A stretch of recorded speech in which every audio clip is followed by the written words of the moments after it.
بسم اللہ الرحمن الرحیم نحمدہ ونصلی علی رسولہ الکریم اما بعد۔ محترم بھائیوں، بزرگوں، دوستو، اللہ کے فضل و کرم سے آج ہم نے 23ویں تراویح مکمل کی، لیکن انشاءاللہ ہم لوگ قرآن کی تفسیر جو ہے وہ 22ویں پارے کی سنیں گے۔ 22واں جو پارہ شروع ہوتا ہے سورہ احزاب، جو 21ویں پارے میں شروع ہو چکی ہوتی ہے، اب 22ویں پارے میں اس کا کچھ حصہ آتا ہے۔ جب سورہ احزاب میں ہم لوگ داخل ہوتے ہیں 22ویں پارے کے اندر، تو اس میں اللہ تبارک و تعالی نے زیادہ تر اسلامی شریعت کے وہ احکام بیان فرمائے ہیں جن میں سب سے پہلا حکم اللہ کا ہے، فَلَمَّا قَضَى زَيْدٌ مِّنْهَا وَطَرًا زَوَّجْنَاكَهَا لِكَيْ لَا يَكُونَ عَلَى الْمُؤْمِنِينَ حَرَجٌ۔ یہ آیت نازل ہوئی حضرت زید ابن حارثہ رضی اللہ تعالی عنہ کے بارے میں، اس لیے کہ حضرت زید ابن حارثہ کو لوگ زید ابن محمد بھی کہتے تھے۔ وجہ یہ تھی کہ زید ابن حارثہ چھوٹے سے بچے تھے، ان کا واقعہ لکھا ہوا ہے کتابوں میں۔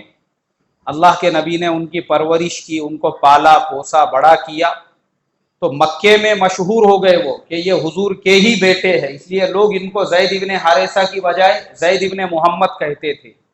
اور جو سیرت کا بیان سنتے ہیں ان کو بھی پتہ ہوگا، اور حکایت صحابہ میں بھی یہ واقعہ ہے کہ زید ابن حارثہ نے جب منع کر دیا اپنے والد اور چچا کے ساتھ جانے سے، تو حضور نے ان کو اٹھایا، بیت اللہ میں لے کر گئے اور سب کے سامنے اعلان کیا کہ یہ زید ابن حارثہ نہیں ہے، اب یہ زید ابن محمد ہے۔ تو ان کی بہت قربانیاں ہیں دین کی خاطر۔ سب سے بڑی قربانی اللہ کے نبی صلی اللہ علیہ وسلم نے نبوت ملنے کے بعد جو اسلام اپنے گھر والوں پہ پیش کیا، تو آپ کی اہلیہ حضرت خدیجہ مسلمان ہو گئی، حضرت علی بچوں میں مسلمان ہو گئے، مردوں میں حضرت ابوبکر صدیق مسلمان ہو گئے، اور یہ زید ابن حارثہ بھی مسلمان ہو گئے۔ لیکن علماء لکھتے ہیں کہ غلاموں میں سب سے پہلے حضرت زید ابن حارثہ مسلمان ہوئے، حالانکہ یہ تو ابھی آزاد ہو چکے تھے، حضور کے بیٹے ان کو کہا جاتا تھا۔ تو یہ زید ابن حارثہ مشہور تھے پورے مکے میں، سب لوگ ان کو حضور کا بیٹا ہی کہتے تھے۔ ان کی اللہ کے نبی نے ان کا نکاح کرا کے دیے، لیکن ان کا جب نکاح کرائے تو ان کے میاں بیوی میں لڑائی جھگڑے ہونے لگے۔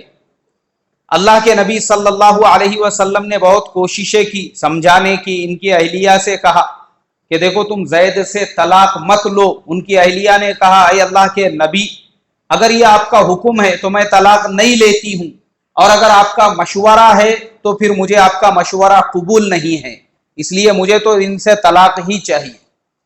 زید ابن حارثہ نے ان کو طلاق دے دیا۔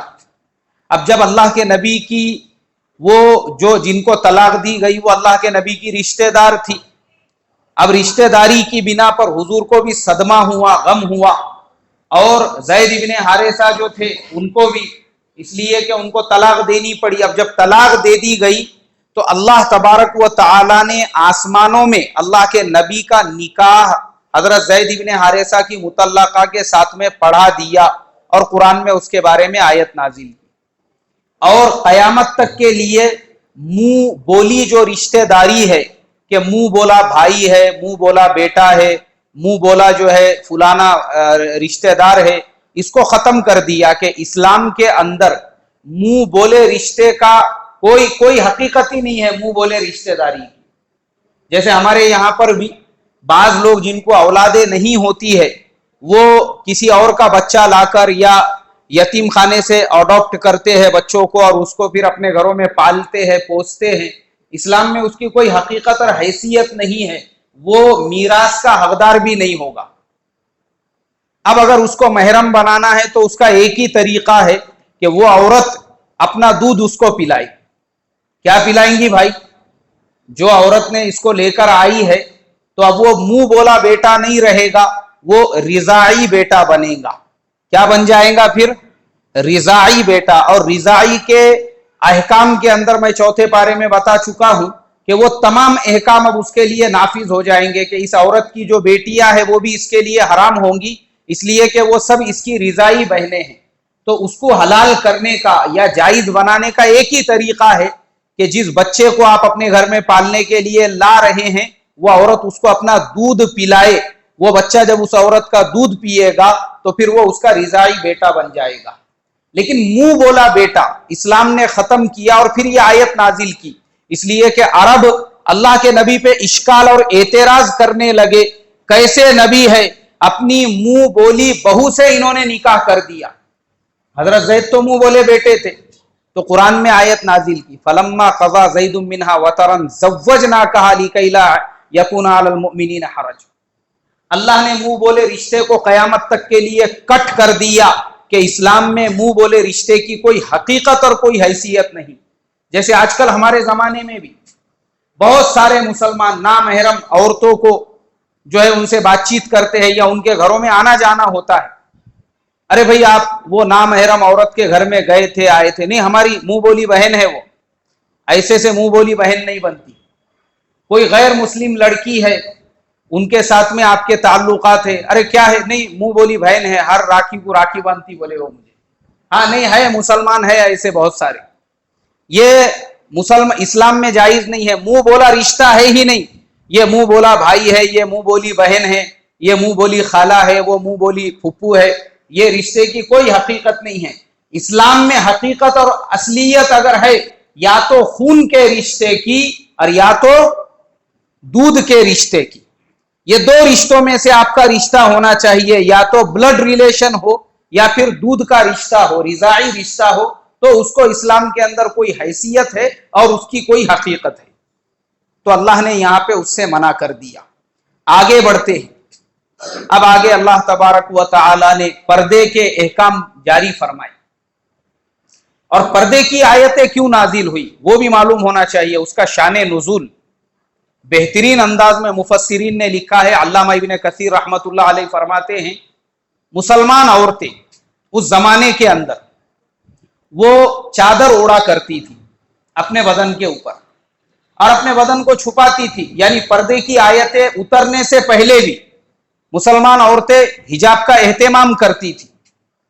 اور جو لونڈیاں ہیں، باندیاں ہیں، ان کے پاس میں پورا کپڑا نہیں ہوتا تھا. اب وہ جو باندیاں ہوتی تھی اور وہ جو لونڈیاں ہوتی تھی تو وہ کیا کرتی تھی، ان کے پاس جب بدن ڈھانکنے کا کپڑا نہیں ہے وہ ویسے ہی نکلتی تھی. تو اکثر مدینے میں ایسا ہوتا تھا کہ عورتیں رات کے وقت میں اپنی ضروریات سے فارغ ہونے کے لیے نکلا کرتی تھی. اب جو مستورات پردے کا اہتمام کر کے جاتی آتی تھی اس کو کوئی چھیڑتا نہیں تھا. وہ زمانے میں بھی بہت سے شریر تھے جو ایسی عورتوں کو چھیڑا کرتے تھے، اور جو باندی ہوتی یا جس کے بدن پہ پردہ نہیں ہوتا تو اس کو چھیڑتے تھے، اس کے اوپر فقرے کستے تھے. اللہ کے نبی صلی اللہ علیہ وسلم کو جب اس بات کی اطلاع ملی تو قرآن پاک میں اللہ نے پردے کو باضابطہ فرض فرما دیا اور فرمایا قل للمؤمنین یا ایھا النبی قل لازواجک وبناتک ونساء المؤمنین یدنین علیہن من جلابیبہن ذالک ادنی ان یعرفن فلا یؤذین وکان اللہ غفورا رحیما. اللہ نے فرمایا اے محمد صلی اللہ علیہ وسلم، ہم نے تمہاری امت کے اوپر پردے کو فرض کر دیا ہے عورتوں کے لیے. اب اس کے لیے سب سے پہلے تو تم اپنے بیویوں سے کہو کہ وہ پردے کا اہتمام کرے. اس کے بعد اپنی بیٹیوں سے کہو. جب تمہاری بیویاں، تمہاری بیٹیاں پورا پردے کا اہتمام کریں گی پھر امت کے اور بھی عورتوں تک یہ حکم پہنچے گا، اور وہ عورتوں تک بھی یہ حکم پہنچا دو کہ وہ بھی کائے کا اہتمام کرے، پردے کا اہتمام کرے. اسلامی شریعت کے اندر اس لیے پردے کی آیتیں جب نازل ہوئی اس کے بعد سب پردہ کرنے لگے، ساری عورتیں. جب ساری عورتیں پردہ کرنے لگی تو پھر کسی کی ہمت نہیں ہوئی کسی ایسی عورت کو چھیڑنے کی. اور آج کے زمانے میں بھی آپ دیکھنا یہ بلاತ್ಕಾರ کے جتنے کیسز ہوتے ہیں، یہ ہم لوگ نئی نئی خبریں سنتے ہیں. یہ کن کے ساتھ ہوتی ہے؟ انہی کے ساتھ میں یہ حرکتیں اور انہی کے ساتھ میں یہ چیزیں ہوتی ہے جو عورتیں اپنے جسم کی نمائش کر کے روڈوں پہ راستوں پہ نکلتی ہے. پردے والی عورت کو کبھی کوئی نہیں چھیڑے گا. لوگ اسی کو چھیڑتے ہیں جس نے برائے نام برقع پہنا ہے، جیسے آج کے زمانے میں فیشنیبل برقعے نکل گئے، اور وہ برقعے اتنے فٹ ہوتے ہیں جس کے اندر باڈی کا پورا شیپ نظر آتا ہے، ویسا برقع پہن کے کیا فائدہ؟ وہ تو برقع ایسا ہے کہ وہ برقعے کے اوپر بھی برقع پہننے کی ضرورت پڑ جائے۔ وہ برقع خود ایک فیشن ہے، اس کے اندر گھنگرو لگے ہوئے ہیں، اس کے اندر چمکیاں لگی ہوئی ہے، ڈوریاں لگی ہوئی ہے، اور پتہ نہیں اس کے اندر کیا کیا لگا ہوا ہے، تو یہ برقعے کو کچھ چھپانے کی ضرورت پڑ رہی ہے، تو پھر یہ برقع کس فائدے کا؟ اس کے علاوہ آج مسلمان عورتوں میں چہرے کو کھلا رکھنے کا ایک چلن بن گیا ہے، عام چلن۔ پہلا زمانہ کیسا تھا؟ ہم نے اپنے بچپن میں دیکھا، ہمارے یہاں گاؤں کھیڑوں میں اور ادھر مراٹھواڑے کے علاقے میں وہ سائیکل رکشے چلتے تھے یا تو پھر گھوڑے کے ٹانگے چلتے تھے۔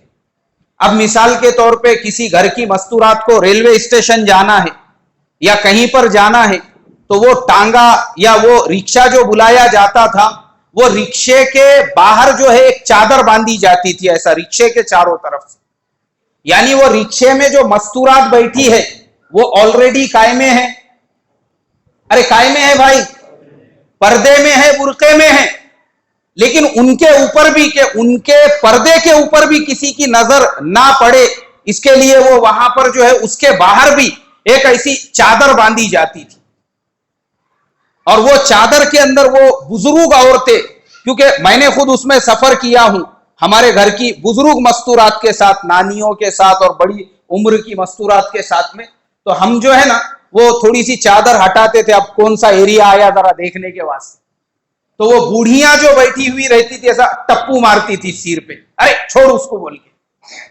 یعنی ان کی عمریں 60 سال 70 سال، اس کے باوجود ان کو پردے کا اتنا اہتمام ہوتا تھا، ان کے برقعے کے اوپر بھی کسی کی نظر نہ پڑے۔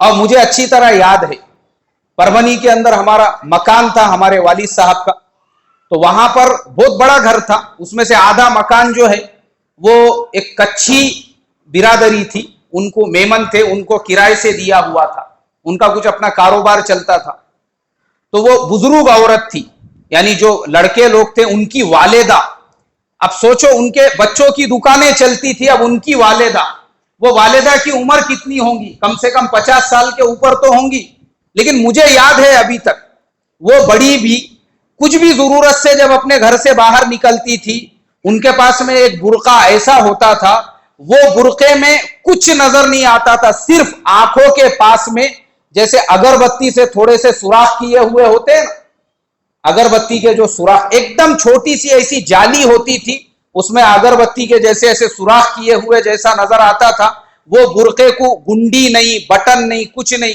وہ تھیلے کے جیسا برقعہ ہوتا تھا، اور وہ چہرے کے پاس میں آنکھوں کے پاس، وہ 50-60 سال کی بزرگ عورت بھی اپنے گھر سے جب نکلتی تھی اتنے برقعے کے ساتھ، اتنے پردے کے ساتھ کہ وہ آنکھ جسم کا کوئی حصہ نظر آنے کا تو سوال ہی نہیں پیدا ہوتا۔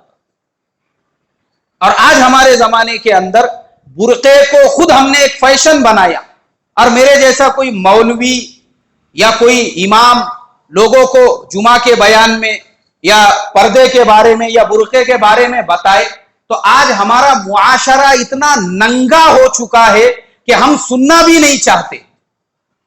میرے سامنے کی بات ہے، ایک مولانا صاحب ایک نکاح کے ہال میں بیان کر رہے تھے، یہی اپنے شہر کی بات بتا رہا ہوں میں۔ اب وہ حضرت ذرا جوش میں آ گئے، جذبات میں آ گئے بیان کے اندر، اور انہوں نے بیان کرتے کرتے بول دیے ہال کے اندر، بولے کیا فائدے کا ہے یہ نکاح جس کے اندر تم نے 50,000 کا ہال کیے لیکن 50 روپے کا ایک پردہ نہیں لگائے، بولے عورتوں اور مردوں کے درمیان میں کیا فائدے کا ہے یہ نکاح؟ ارے یہ دیکھو، بولے سامنے میرے سامنے مرد عورتیں ایسا بیٹھے ہوئے ہیں جیسے میں بیان نہیں کر رہا ہوں، جیسے کوئی تم لوگوں کے سامنے تقریر پیش کر رہا ہوں یا مشاعرہ کر رہا ہوں۔ یہ کیا ہے؟ بولے یہ بھیڑ بکریوں کی طرح سے جیسے جانوروں کا بازار ہوتا ہے جس میں بوکڑوں کے بیچ میں بکریاں، بکریوں کے بیچ میں بوکڑ، گوروں کے بیچ میں بھینسا، بھینسوں کے بیچ میں ہیلے، سب ایک دوسرے کے بیچ میں گھوم رہے ادھر سے ادھر، کیا ہے؟ بولے یہ ویسا منظر لگ رہا۔ یہ 50,000 کا ہال کیا کام کا جس میں 50 روپے کا اگر تم پردہ لگا دیتے مردوں عورتوں کے بیچ میں تو عورتیں ایک طرف ہو جاتی تھی اور مرد ایک طرف ہو جاتے تھے۔ وہ ایسا بیان ہی کر رہے تھے تو بیچ میں سے ایک دو لوگوں کو غصہ آ گیا, جوش میں آ گئے, اور انہوں نے وہیں سے چلانا شروع کرے, یہ بے حیا مولانا کو نیچے بٹھاؤ. بولے کون بٹھایا بولے ان کو بیان کرنے کے واسطے میں. ایک دو بڈھے ایسا تیش میں آ گئی, کیسی بات کر رہے بولے, یہ دیکھو یعنی اپنی غلطی ماننے کو تیار نہیں ہے. ارے بابا غلطی ہے تمہاری, مولانا نے کوئی غلط بات تھوڑی کی, انہوں نے یہی کہا کہ تم 50,000 کا ہال تو کر رہے ہو لیکن مردوں عورتوں کے بیچ میں 50 روپیے کا پردہ نہیں ڈال رہے ہو. ان کی بات اپنی جگہ پہ صحیح ہے, مگر قوم کو اس لیے برا لگ رہا ہے کیونکہ قوم خود ننگی ہو چکی ہے. یہ قوم خود اپنے عورتوں کو اپنی موٹر سائیکلوں پر اپنی کاروں کے اندر بغیر نقاب کے گھمانے پھرانے کے لیے لے کر نکلتی ہے. یہ قوم خود اپنی جوان جوان لڑکیوں کو ٹی شرٹ اور جینس پینٹ لا کر دیتی ہے. اس قوم کی جوان جوان بیٹیاں اپنی سیلفی, اپنی تصویریں فیس بک اور واٹس ایپ کے اوپر شیئر کرتے رہتی ہے. تو یہ قوم سننے کو تیار نہیں ہے, کیونکہ یہ قوم کو ایسا لگتا کسی نے ہمارے دم پہ پیر دے دیا اگر پردے کی بات کیا. آج ہم کو برا لگتا ہے, کیوں؟ اس لیے کہ ہم بے حیائی کے ماحول میں, یہ بے شرمی کے ماحول میں ہم زندگی گزار رہے ہیں, اس لیے ہم کو یہ تمام باتیں ہضم نہیں ہوتی ہے. تو اس کے لیے محترم بزرگوں, دنیا کدھر جا رہی ہے, ہم کو دنیا کے پیچھے نہیں جانا ہے, ہم کو اللہ کے نبی صلی اللہ علیہ وسلم کے شریعت کے اوپر عمل کرنا ہے. اور اگر ہم اس کے اوپر عمل کریں گے تو دنیا کی بھی کامیابی ہے اور آخرت کی بھی کامیابی ہے ہمارے لیے. اور جو ماں بہنیں جو آج کے زمانے میں بھی جن کو پتا ہے کہ پردے کی اہمیت کیا ہوتی ہے, کیسے ہوتی ہے, میں آپ کو ان کی مثال دے کے بتاتا ہوں. پچھلے سال بامبے سے ہمارے ایک دوست آئے تھے, ان کی فیملی کے ساتھ شاید مہابلیشور گھومنے کے لیے گئے تھے. اب واپس بامبے جانے کا تھا, ان کے ساتھ میں ایک مستورات تھی, ان کی طبیعت خراب ہو گئی. اب وہ مستورات کو ستیانند ہاسپٹل میں ایمرجنسی میں انہوں نے ایڈمٹ کیا. مجھے انہوں نے بتایا بولے یہاں ایسا ایسا ہو گیا. میں گیا وہاں پر, تو ان کی ایک بہن تھی جو خود ڈاکٹر ہے اور بامبے کے ایک ریپیوٹیڈ ہاسپٹل کے اندر میڈیکل آفیسر ہے. اب آپ سوچو میڈیکل آفیسر کی پوسٹ اور پوزیشن کیا ہوتی ہے. انہوں نے مجھے کہا ہماری بہن خود ڈاکٹر ہے, آپ بھی ذرا آؤ, تھوڑا سا رپورٹس وغیرہ ہے. میں بھی گیا وہاں پہ, تو میں نے وہ میڈیکل آفیسر بہن کو دیکھا, میرے تو پیروں کے نیچے سے زمین نکل گئی. اب ہمارے ذہن میں سوچو نا, کوئی اگر میڈیکل آفیسر ہوں گی تو کیسی ہوں گی. ارے میڈیکل آفیسر کو دو چھوڑ کر کوئی عورت اگر کسی ہاسپٹل میں پوچھا مارنے والی ہے تو وہ بھی اپنے آپ کو چھوٹا موٹا ڈاکٹر سمجھتی ہے آج کے زمانے میں. وہ تو بیچاری میڈیکل آفیسر, اور وہ ہاسپٹل بھی پتا ہے مجھے بامبے میں ان کا. اس کے باوجود میں وہاں پر گیا, میں نے دیکھا یہ میڈیکل آفیسر ہے یا یہ کیا ہے, مطلب ان کے ہاتھ میں تک دستانے پہنے ہوئے, پیروں میں ساکس پہنے ہوئے, پورا پردہ جو ہے نا اس طریقے سے کیا ہوا کہ آنکھوں پہ بھی چشمہ لگا ہوا کہ آنکھوں پر بھی کسی کی نظر نہ پڑے. پھر میں نے وہ رپورٹس کے بارے میں ان کے ساتھ میں ڈسکس کیا. میں بولا بھائی یہ جو رپورٹس ہے آپ کسی کارڈیولوجسٹ کو دکھاؤ یا پھر میں دکھا کے لاتا ہوں. ایسی ہماری ان کی جو بھی تھی بات چیت ہوئی, لیکن میں ان سے اتنا زیادہ امپریسڈ ہوا, میرے دل میں سے دعائیں نکلی. میں نے کہا اے اللہ, اگر قوم کی تمام عورتیں جو پڑھنے لکھنے والی ہے وہ بھی اسی طریقے سے پردہ کرنے لگ جائے گی, ناجائز تھوڑی ہے شریعت میں. ڈاکٹر بنو, میں ہمیشہ بولتا ہوں ڈاکٹر بنو, ٹیچر بنو, پروفیسر بنو, لیکن کائے کے ساتھ, پردے کے ساتھ. اب یہاں پہ 2-4 بچے بیٹھے ہوئے ہیں, وہ ایک کالج میں پڑھتے ہیں, ان کے کالج میں ایک پروفیسر ہے. آج ان کو 20 سال ہو چکے ہیں, ان کے ہاتھوں میں وہ دستانے پہن کر آتے ہیں, پیروں میں ساکس پہن کر آتے ہیں, پورے پردے پورے نقاب کے ساتھ. اپنے سید نگر کے بہت سارے بچے پڑھتے ہیں ان کے پاس, بچے سمجھ گئے ہوں گے میں کس کے بارے میں بول رہا ہوں. لیکن آج تک کسی اسٹوڈنٹ تو دور کی بات, ٹیچر تو دور کی بات, اسکول مینجمنٹ تو دور کی بات, کسی نامحرم کی ان کے اوپر نظر نہیں پڑی. بولو ایسی بہن قابل تعریف ہے یا نہیں ہے؟ ارے بھائی ہے کیا نہیں ہے؟ بالکل قابل تعریف ہے. آج کے زمانے میں بھی اگر عورت اپنے دل پہ لے لے کہ مجھے پردے کا اہتمام کرنا ہے, اس کو کوئی منع کرنے والا نہیں. وہ پردے کے اہتمام کے ساتھ اسکول کی پروفیسر بھی ہو سکتی ہے, A1 کلاس کے ہاسپٹل کی میڈیکل آفیسر بھی ہو سکتی ہے, سافٹ ویئر انجینئر بھی ہو سکتی ہے, منع نہیں ہے. لیکن اسلام نے کہا, اللہ کے نبی پہ آیت نازل کی اور کہا, اے محمد صلی اللہ علیہ وسلم, مسلمان عورتوں کو حکم دو پہلے اپنے بیویوں کو, بیٹیوں کو اور مسلمان عورتوں کو پردے میں رہے. اور شان نزول کیوں تھا؟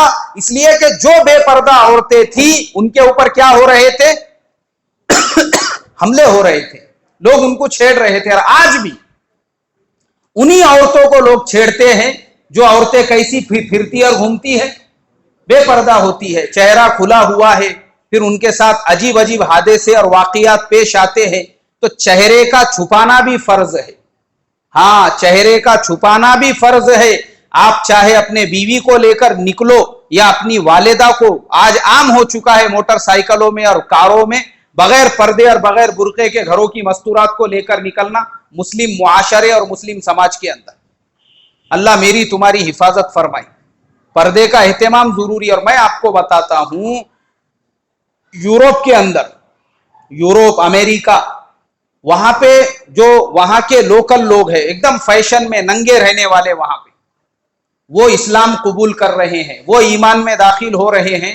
ایمان میں آنے کے بعد, اسلام میں آنے کے بعد آپ ان کے زندگی کے چینجز دیکھو کہ وہ بہنیں جو پہلے کبھی اسکرٹ پہنا کرتی تھی آج ماشاءاللہ پورے حجاب, پورے نقاب میں آ چکی ہے. وہ خود اپنے بدن کی ایک انگلی بھی دکھانا نہیں چاہتی. کیوں؟ ان کو معلوم ہے اللہ کے احکام ہمارے لیے رحمت ہے. اور اگر آپ کو ان کے بیانات سننا ہے یا ان کے آپ کو فیڈ بیک سننا ہے اسلام کے بارے میں, تو یوٹیوب کے اوپر ایسے سینکڑوں ویڈیوز ہیں ایسے کنورٹڈ مسلمز کے. آپ اس کے اندر ڈالیے کنورٹڈ مسلمز بول کے, کنورٹڈ ان اسلام ایسا ڈالیے, اور پھر ان کے آپ فیڈ بیک سنیے کہ وہ لوگ جو پہلے کبھی فحاشی کی زندگی گزارتے تھے, برہنہ زندگی گزارتے تھے, اسلام میں آ گئے تو ماشاءاللہ انہوں نے پردے کو بھی اختیار کیا. تو ہماری ذمہ داری بنتی ہے ہم اپنے گھر کی مستورات کو پردے میں رکھیں. اب اس کے بعد میرے محترم بزرگوں, اسی 22ویں پارے میں اگلی سورت سورہ سبا ہے جس کے اندر اللہ نے قوم سبا کا واقعہ بیان فرمایا. یہ قوم سبا یمن کی رہنے والی تھی اور یہ بلقیس کے زمانے کی قوم تھی. یعنی ان کے بارے میں قرآن میں فرمایا کہ قوم سبا کو اللہ نے بے پناہ نعمتیں عطا فرمائی تھی کہ پہاڑوں پر سے جو پانی آتا تھا انہوں نے وہاں پہ ایک ڈیم بنایا تھا, اور وہ جو ڈیم تھا اس کو باضابطہ دروازے لگے تھے, اور 12 انہوں نے وہاں سے جو ہے ندیاں نکالی تھی. وہ ڈیم کے پاس سے انہوں نے, جیسے کینول ہوتا ہے نا ہمارے یہاں پہ بھی ڈیم جہاں سے ہوتے ہیں وہاں پہ کینول نکلتے, ویسے 12 کینول نکال کے. اب آپ سوچو آج کے زمانے میں مہاراشٹر گورنمنٹ کا جو پاٹ بندھارے وبھاگ ہے وہ فیل ہے ان کے سامنے, کہ پاٹ بندھارے وبھاگ کے اندر کیس چالو ہے ابھی کورٹ میں کہ اس سے پہلے جو پاٹ بندھارے منسٹر تھا وہ 35,000 کروڑ کھا کے بیٹھ گیا. کتنے ہزار کروڑ؟ ہاں 35,000 کروڑ کھا کے بیٹھا, ابھی کیس چل رہا ہے اس کے اوپر. اور آپ ان کو دیکھو, آج سے ہزاروں سال پہلے انہوں نے وہ سسٹم ایجاد کیا تھا. باضابطہ 3 گیٹ بنے ہوئے تھے.